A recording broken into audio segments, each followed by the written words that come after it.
Praise the Lord. இன்றைய சிந்தனைக்கு கதை ஒன்றை கேட்போமா? காசா இஸ்ரேல் போர்ல காசால இருக்கிற மருத்துவமனையிலேருந்து இமிடியேட்டா எல்லா வியாதியஸ்தர்களையும் வெளியே அப்புறப்படுத்தணும்.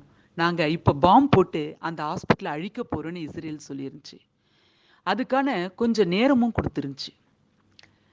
அந்த நேரத்துல எல்லா நோயாளிகளும் அப்புறப்படுத்தப்பட்டாங்க. அப்படிதான் மிஸ்ராவும் அப்புறப்படுத்தப்பட்டா. மிஸ்ரா 7 மாத கர்ப்பிணி.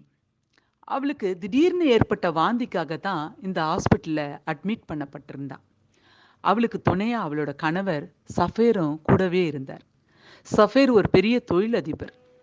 அவர்கிட்ட ஏராளமான காருங்க, ஏராளமான வீடுகள்னு ஏகப்பட்ட சொத்துக்கு அதிபதி அவர். ஆனா இன்னைக்கு ஒண்ணுமே இல்லை. நல்ல வேளையா மிஸ்ராக்கு ஏற்பட்ட வாந்தியினால இந்த ஹாஸ்பிட்டல்ல அட்மிட் ஆகவும் தான் மனைவிக்கு துணையா வந்திருந்தாரு சஃபேர். அந்த நேரத்துல தான் குண்டு போடப்பட்டு அவங்க இருந்த வீடு எல்லாம் தரமட்டமாயிடுச்சு. தேவாதினமா அவங்க 2 பேரோட உயிரும் காப்பாற்றப்பட்டுச்சு. சஃபேர் இதை நினைச்சு நினைச்சு மனைவி கிட்ட சொல்லி சொல்லி அழுவார். ஆனா உயிர் காக்கப்பட்ட அவங்களுக்கு இன்னைக்கு அடுத்த வேலைக்கு வழி தெரியாம இருந்தாங்க. ஏதோ இந்த ஹாஸ்பிட்டல்ல கொடுத்துட்டு இருந்த உணவை கொஞ்சமோ நெஞ்சமோ அதை வச்சுதான் சாப்பிட்டுக்கிட்டு அப்படியே 2 பேரும் அங்கேயே நம்ம இருந்து கொஞ்சம் தப்பிச்சுக்கலாம்னு நினைச்சாங்க. ஆனா இப்ப அதுக்கும் வழி இல்லை. அங்கிருந்து இமிடியேட்டா போய் ஆகணும். சஃபேருக்கு புரியல. எங்க போகணும், எப்படி போகணும், யார் இருக்கிறாங்க, ஒருத்தரை கூட தெரியல. ஒண்ணுமே புரியல. ஃபோன் பண்ண முடியாது, கனெக்ஷன் இல்லை, எதுவும் இல்லை. வெளிச்சம் இல்லை, கரண்ட் இல்லை, தண்ணி இல்லை, உணவு இல்லை, உடை கூட இல்லை. என்ன பண்றதுன்னே புரியல. ஒரே ஒரு உடை, மனைவியோட உடையும் ஒரு சில உணவுப் பொருட்களும் ஒரே ஒரு பாட்டில் தண்ணியும் ஒரு பையில வச்சிருந்தாரு. அதை எடுத்து தோல்ல மாட்டிக்கினாரு. எப்படியோ ஒரு வீல் சேரை அரேஞ்ச் பண்ணி தான் மனைவி அதில் உட்கார வச்சு வெளியே தள்ளிக்கிட்டு வந்தா, இவங்களை விட மோசமான நிலைமையில இருக்கிற நோயாளிங்க ஏராளமானவங்க பரிதவிப்போடு அங்கேயும் இங்கேயும் போயிட்டு இருக்கிறத பார்த்தாரு. மிஸ்ராவாலையும் ஒன்றும் சொல்ல முடியல. 2 பேரோட கண்ணிலையும் கண்ணீர் வடிஞ்சிட்டு இருந்துச்சு. 2 பேரும் என்ன பண்றதுன்னே புரியல. மிஸ்ரா அந்த வீல் சேர்ல உட்காந்துக்கிட்டே அழுதுகிட்டே வந்தா. சஃபேர் அவளை தள்ளிக்கிட்டே எந்த பக்கம் போறதுன்னே புரியல. எல்லா பக்கமும் புதுசா தெரிஞ்சிச்சு. சின்னதுல இருந்து வளர்ந்த அந்த ஊரு இப்ப சஃபேருக்கு புரியாத இடமா தெரிஞ்சிச்சு. எங்க பார்த்தாலும் குண்டுனால அழிக்கப்பட்ட கட்டடங்களும் வாசல்கள் எல்லாம் அடைப்பட்ட மாதிரி புதருமா ஆயிடுச்சு. எது தன்னுடைய வீடு இருந்த இடம், எது நம்ம பழகுன இடம்னு சஃபேரால கண்டே பிடிக்க முடியல. ஒரு புதிய இடத்துக்கு வந்த மாதிரி அவர் ஃபீல் பண்ணாரு. ஆனா இப்ப எங்க போறது, அதுதான் 2 பேருக்குமே புரியல. யோசிச்சுட்டே நடக்கும்போது யாரோ ஒருத்தவங்க முதுகுல வேகமா தட்டினது உணர்வு வந்துச்சு சஃபேருக்கு. யாரு அப்படின்னு பயந்துகிட்டே திரும்பி பார்த்தாரு. ஏன்னா அந்த காசால இருக்கிற தீவிரவாதிங்க இந்த ஜனங்க வெளியேற விடாம சில பிரச்சனை கொடுக்கறதா அவர் காதுல விஷயம் வந்துருந்துச்சு. அதனால அவங்க தான் யாரோ தன்னை மிரட்டுறதுக்கு கூப்பிடுறாங்கன்னு பயந்து போய் திரும்பி பார்த்தவருக்கு அங்க வயசான ஒருத்தர் நின்றுட்டு இருந்தாரு. எங்க போற அப்படின்னு கேட்டாரு.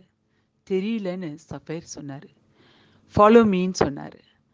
என்னத்துக்கு இவரை என்ன ஃபாலோ பண்ண சொல்றாரு அப்படின்னு கேள்வி வந்தாலும் வேற வழி இல்லாம அவர் பின்னாடியே சஃபேர் தான் மனைவியை தள்ளிக்கிட்டே நடந்தார். 2 பேரும் ஒரு சந்துக்குள்ள போனாங்க.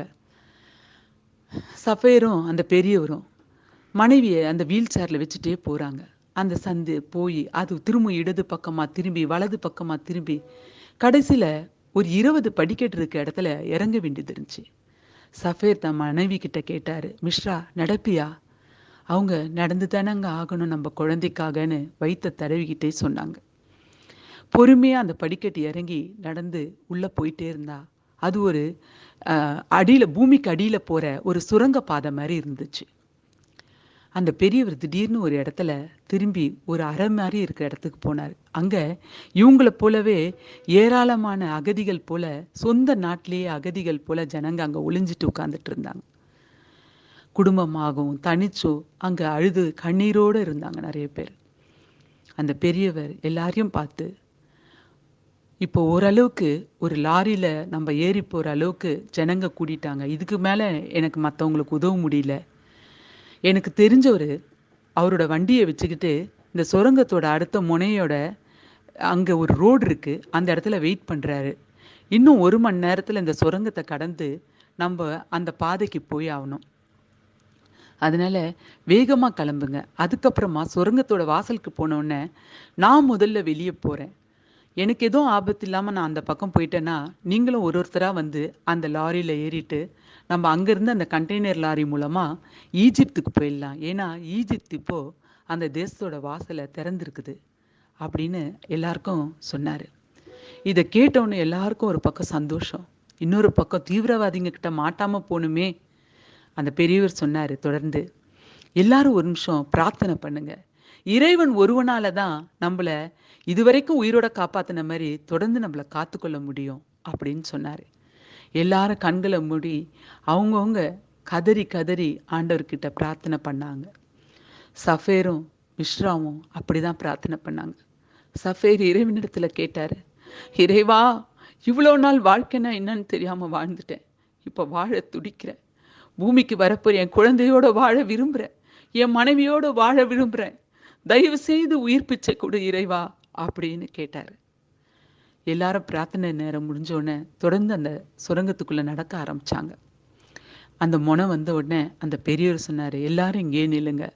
நான் பொறுமையா முதல்ல போறேன். நான் கடந்து அந்த பக்கம் போயிட்டேன்னா ஒவ்வொருத்தரா வரணும் அப்படின்னு சொல்லிட்டு போயிட்டாரு. அந்த பெரியவர் கடவுள் கிருபையில அந்த பக்கம் போய் அந்த கண்டெய்னர்ல ஏறிட்டாரு. அங்கிருந்து அவரோட கண்கள் இந்த சுரங்கத்தின் வாசலையே பார்த்துட்டு இருந்துச்சு. ஒவ்வொருத்தரா போனாங்க. யாருக்கும் எந்த ஆபத்தும் இல்ல. இப்போ மிஷ்ராவோட சான்ஸ். கர்ப்பிணியான அவ வீல் சேர்ல போ முடியாது. அது கொஞ்சம் மண்ணா இருக்கிற இடம். அதனால அந்த வீல் சிக்கிக்கும். அது இல்லாம அந்த தீவிரவாதிங்க இவங்க நோயாளி தப்பிச்சு போறாங்கன்றத வச்சு வேற மாதிரி ஏதாவது முடிவெடுக்கலாம். அதனால மிஷ்ரா தனிச்சு தான் நடந்து போகணுன்ற ஒரு சூழ்நிலை. கண்ணீரோட கணவனை பார்த்துக்கிட்டா. கணவனும் கண்ணீரோட தைரியமா போ அப்படின்ற மாதிரி செய்கை காட்டினாரு. இறைவனை மனசு ஃபுல்லா நினைச்சுக்கிட்டு பொறுமையா நடந்துட்டு அந்த பக்கம் கிட்ட போற நேரத்துல திடீர்னு ஒரு குரல், ஏய் எங்க போற அப்படின்னு. பயந்து போய் மிஸ்ரா அப்படியே திரும்பி பார்த்தா. அந்த உருவம் அவளோட வயிறை பார்த்துச்சு. பார்த்தோன்னே சரி சரி போ அப்படின்னு அந்த குரல் சொல்லுச்சு. மிஸ்ராக்கு அப்படியே உயிர் போய் உயிருக்கு வந்த மாதிரி இருந்துச்சு. பொறுமையா நடந்து அந்த கண்டெய்னர் கிட்ட போயிட்டா. பின்னாடியே சஃபேர். அதுக்கப்புறம் அவங்க பின்னாடி இருந்து எல்லாரும் கொஞ்சம் கொஞ்சமா டைம் எடுத்து ஒளிஞ்சு ஒளிஞ்சு யாரும் பார்க்காத நேரத்துல யாரோ போல தனித்தனியா வந்து அந்த கண்டெய்னர்ல ஏறிக்கிட்டே இருந்தாங்க. ஆண்டவன் கிருபையில ஏறினவங்கள அந்த கண்டெய்னர் லாரி இப்போ ஈஜிப்தை நோக்கி பிரயாணத்தை தொடங்குச்சு. என்னங்க, நம்ம வாழ்க்கையில கூட இப்படி ஒரு ஆபத்தான சூழ்நிலை, இப்படி போறனால இல்லாம இருக்கலாம். ஆனா பல விதத்துல இப்படி ஒரு ஆபத்தான சூழ்நிலையில நீங்க வாழ்ந்துட்டு இருக்கீங்களா? நமக்காக ஒரு அழகான வசனம் பைபிள்ல இருக்குங்க. ஏசாயா 31:5 பறந்து காக்கிற பட்சிகளைப் போல சேனைகளின் கர்த்தர் எருசலேமின் மேல் ஆதரவாக இருப்பார். அவர் அதை காத்து தப்ப பண்ணுவார். அவர் கடந்து வந்து அதை விடுவிப்பார். என்னங்க, உங்களை தப்ப பண்ணுவார், காத்துக்கொள்வார், விடுவிப்பாருங்க. God bless you all.